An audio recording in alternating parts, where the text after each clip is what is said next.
Hey, what's going on, y'all? I hope life is good. And if it ain't, I hope it gets better. And hey, maybe this podcast will play a part in making that happen. So sit back, listen, hang a bit, laugh with me, laugh at me. All that matters is you're here. This podcast starts right now. Enjoy.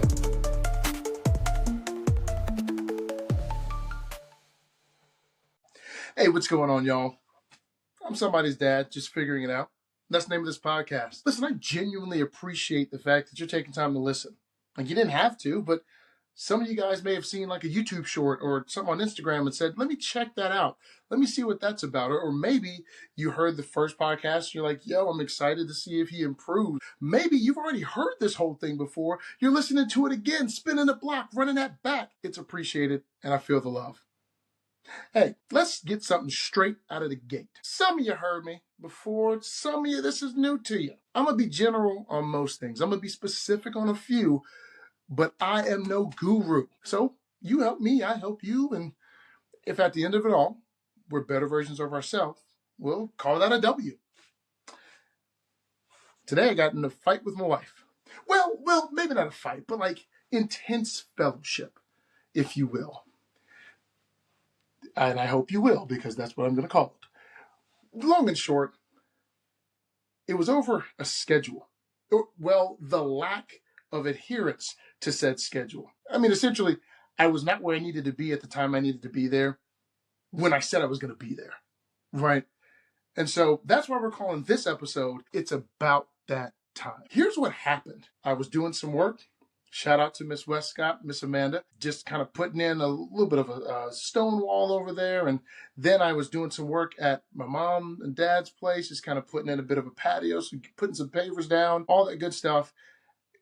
Ended up losing, or what I thought, I guess, was losing my dad's credit card that he gave me so I can, go get the supplies and get everything that they needed.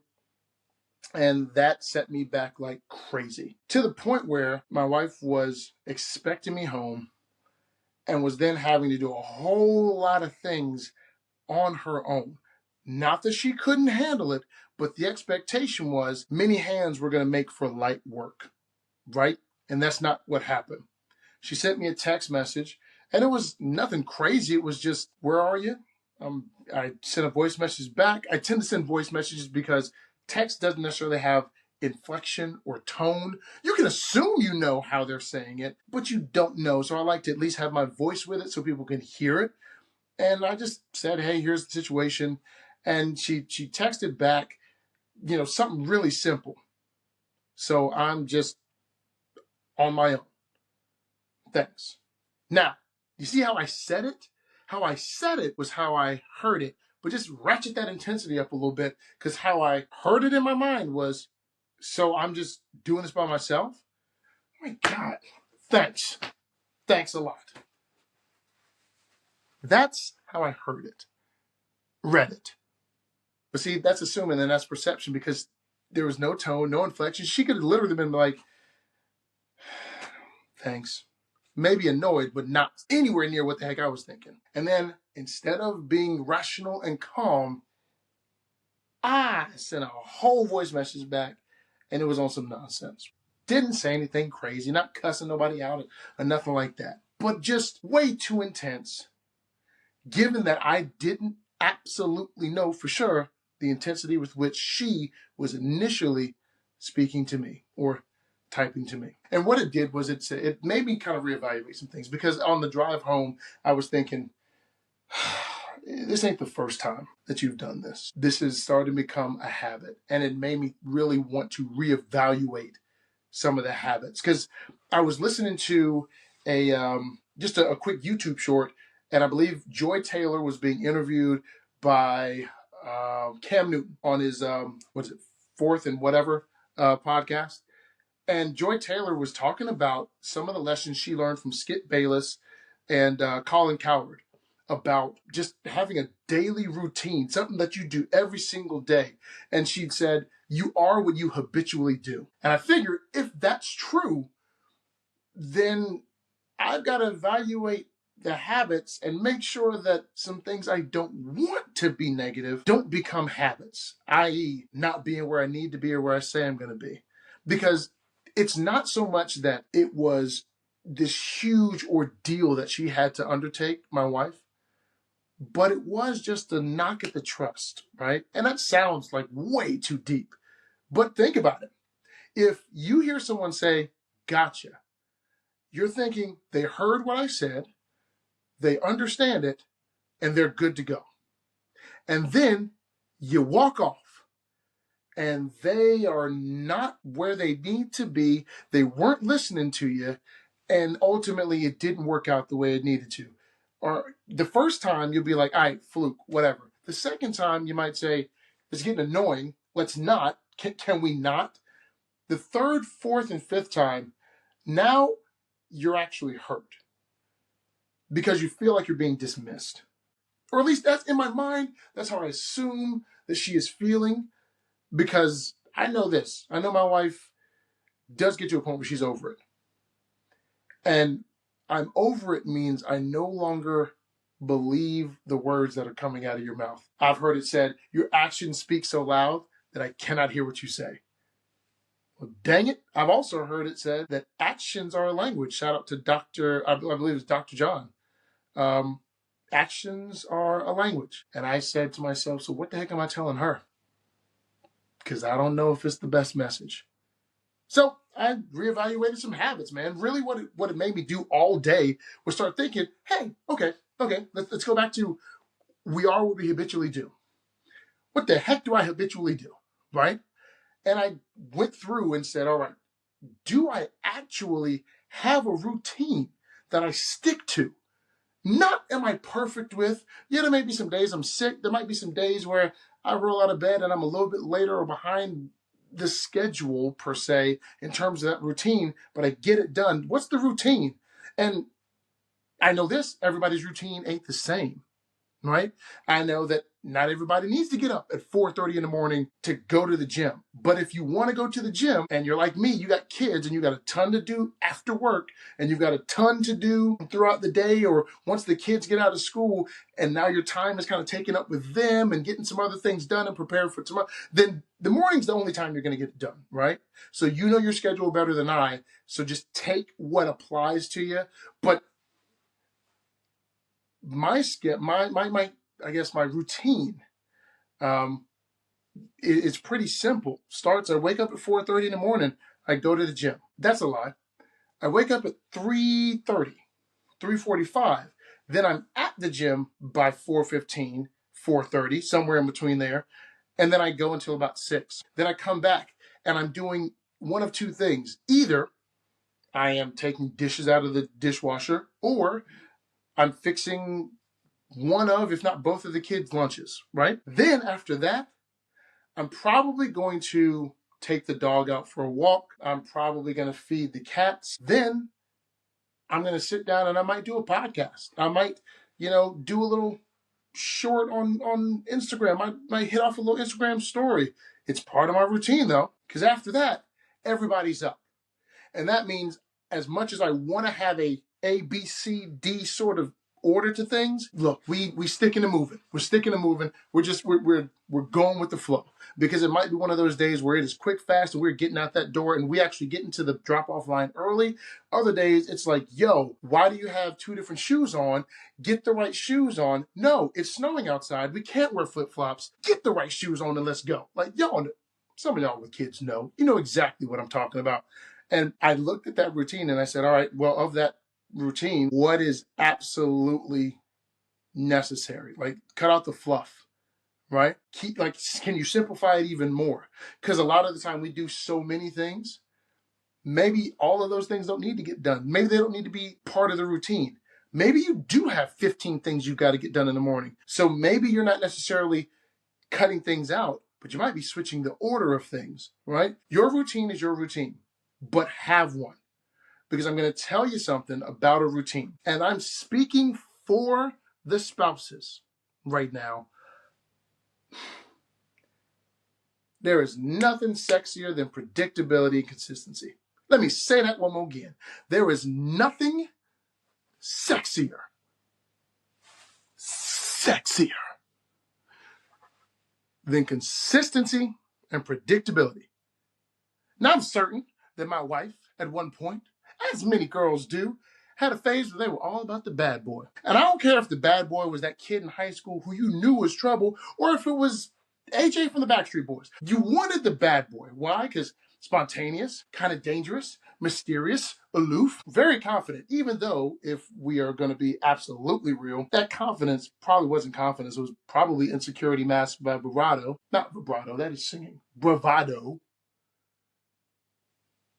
Whatever it was, still drew you in, right? But at a certain point, that shifted. And I dare say, ask any 27-year-old, 28-year-old, 29-year-old right now, scale of 1 to 10, how much do you value consistency? Scale of 1 to 10, how much do you value spontaneity? I promise you consistency's winning every day, all day. Now you get a little younger than that, it might be a little different. But around that time, between 27, 30, it shifts. And now the fact that she can know your routine is going to be this, and you're predictable and you're consistent, what that translates into, I can depend on who you're going to be.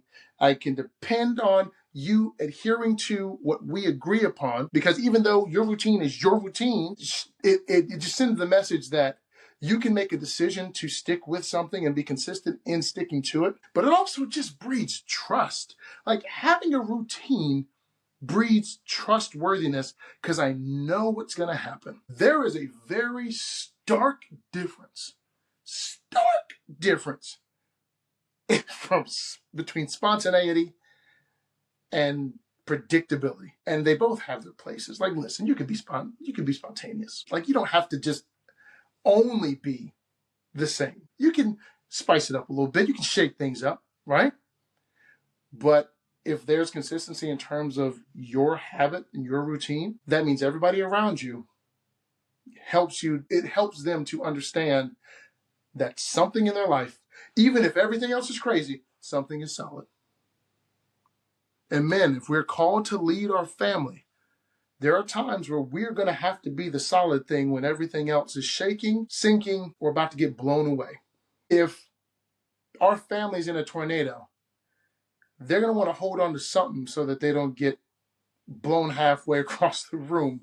And you need to be that something sometimes. And having that consistent routine helps. By the way, just so you understand, being consistent and being predictable are not the same things as being in a rut.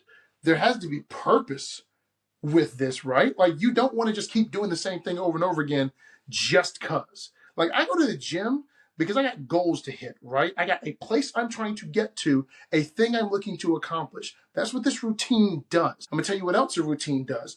A routine puts you in the eye of the storm when everything around you is going crazy. I cannot tell you how much I was able to glean from Joy Taylor's interview with Cam Newton when she talked about how having that routine, what she learned from Skip and Colin, having that routine is something you can latch on to when life changes. You are what you habitually do. Two people taught me a whole lot about routine. Skip Bayless and Colin Cowherd. Not ironically, two of the biggest names in the business. For sure. Skip has his notorious morning routine. Yeah. He did the same thing every day. Steve Jobs, notoriously, same routine every single day. Colin does the same thing when he comes in every single day. And part of being able to do Undisputed, which I had to get up at 3:20 in the morning to do, was having a routine. Have to be in bed at 9 p.m. Doesn't matter if the girls are going out for dinner. No, Doesn't matter if somebody's in town. Doesn't matter if you got a show you want to watch. Have to be in bed at 9 p.m. Not getting in bed, like covers are up at 9 p.m. Those type of routines, one, help minimize creative decisions for things you don't need to worry about. You park in the same parking spot. You wear sweatpants in the morning because you're going to get wardrobe. You don't need to worry about what you're going to eat every day. You're eating the same thing every day. You have the same coffee order. You have to be disciplined. You have to do the same thing every day. You have to minimize unnecessary decisions. And when things change, like you retire from the NFL, right, or you change jobs, or you're in between jobs, or any of these different things, you have children now, you go through a divorce, whatever it is that changes in your life, you have to find your routine and a positive one. And it's so important for your mental health. And it helps you be successful. Like, that is what the greats do. Yeah. Consistency. You lose your job, or maybe you're in between jobs. Maybe you get a promotion and you've got a ton of responsibility now, a lot more than maybe you did previously. And that means schedules are starting to shift. Maybe you have a kid. Maybe you get into a relationship. Maybe you get divorced. All of these are just changes. Maybe you get a little sick and you're kind of out of commission, or you're down for a little bit, and your routine takes all of that storm and puts you in the center of it, as opposed to putting you literally in the midst of all that wind and debris flying around. And I think that's pretty freaking awesome, because what? We're going to go through life without any struggles, without any storms? Nah, that ain't how the game go. I will also say, and maybe this is something that could be specific to the individual, but having a routine does allow you to maybe not have to think so much. And listen, I don't want you to turn your brain off, but you don't have to play mental ping pong when you've already decided something. And when you've put that decision into a routine, into a habit that you know you're going to do, there's no thinking about whether or not you're going to do it. You're going to do it. Shout out to Mel Robbins for the 5, 4, 3, 2, 1, launching yourself out of bed. Maybe you need something like that to get it going, but it's not a question of, am I going to get going? It's, am I going to drag myself to the gym? Or am I going to get up excited, ready to move around and ready to get things going, right? It's not that you turn your brain off, but that part of your brain that has to work a little bit harder to make the choice between this and this, that goes away when you've established a habit. And my God, is it not just a little bit easier on your mind, on your spirit, on your soul, when you ain't got to debate with yourself, when you don't have to play the mental ping pong? I mean, I benefit from it, so I figure somebody else does. Have you ever heard of, and I told my kids this story 2 nights ago, the story of the 2 wolves, where, ultimately one wolf is walking this way in the forest, another wolf is walking on the other side of a path in the forest, and down the middle is a traveler. And that traveler hears each wolf telling him, hey, I know you're lost. I'll lead you to safety. I'll lead you to where you need to go. And then he decides, which wolf do I choose? I have this feeling this red wolf over here, I don't know that that's going to be the best route for me to go. And I know the black wolf over here says that they're going to do it. Which one do I choose? And ultimately, he chooses the black wolf because, well, he could have chosen the red wolf. But his fate was going to be determined based on which wolf he fed. That was it. Because each wolf said, I will do everything I've said for you. You need but feed me, right? Now, my kids are like on the edge of their seat right now. I'm like, ooh, I gotcha. Hopefully this lesson sinks in. But it's the same thing with us. However, when we have a routine and we've decided and then we've committed to that routine and those habits, we take the wolves out of the picture altogether. And we just get it done. Easier said than done sometimes, but we get it done. And I guess one of the bigger takeaways, and I'll kind of end it on this here. This will be a short one. One of the bigger takeaways from me, just not taking a second to think and stop, and then subsequently evaluating the habits that I may have with regard to, time, and making sure I'm doing what I need to do and building that trust and being consistent. This may come as a shock to you because, we're adults, and you figured by now this would be a realization that every adult has. But if it ain't on the calendar, it doesn't exist. But if it is on the calendar and you don't check it, it doesn't exist either. So for me, one of the biggest things I realized was not that the tools weren't in place, not that things weren't set up for me to win. Excuse me, I feel like I'm going to sneeze, but not that things weren't set up for me to win, but I got to utilize it. Y'all, if you don't use a calendar, am I saying that life is going to be horrible? I'm not. Am I saying that by utilizing a calendar, life could be better? Yeah, a whole heap of a lot better. For real. And I also understand that if I have a gym membership and I don't go, I don't use the gym membership, I'm not going to get any results. I mean, actually, no, you will get results. They just won't be the ones you want. Likewise, I realized I've got a calendar. Let's use it. I've got a shared notes with Amy where she's kind of broken down our schedules and things like that. Look at it multiple times a day so you know where you're at, right? You have to think with your brain. Filter it through a brain cell, you know them ones. Because if you don't, again, life is not going to fall completely apart, but it's probably not going to work in the way you want it to. Now, that's just me. These are not revelations that I always get every time I'm mad at my wife or she's mad at me or we have intense fellowship or we have just high volume conversation. Come on, somebody. But sometimes, this is my personal belief, sometimes the Holy Spirit will be like, hey, yo, sit down somewhere really quick and just think for a second. Like, let's not have this become one of those things that you have to break. Let's not make this a stronghold. Let's go ahead and get it now. Hey, everybody, that's our show. Thank you so much for taking the time to tune in. I'm somebody's dad, just figuring it out. Hopefully you got something from today's episode. Like it, share, subscribe, get involved in the comments, tell a friend and tell a friend.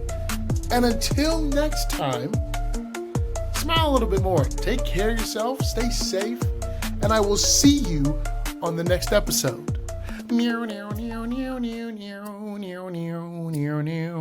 Bye-bye.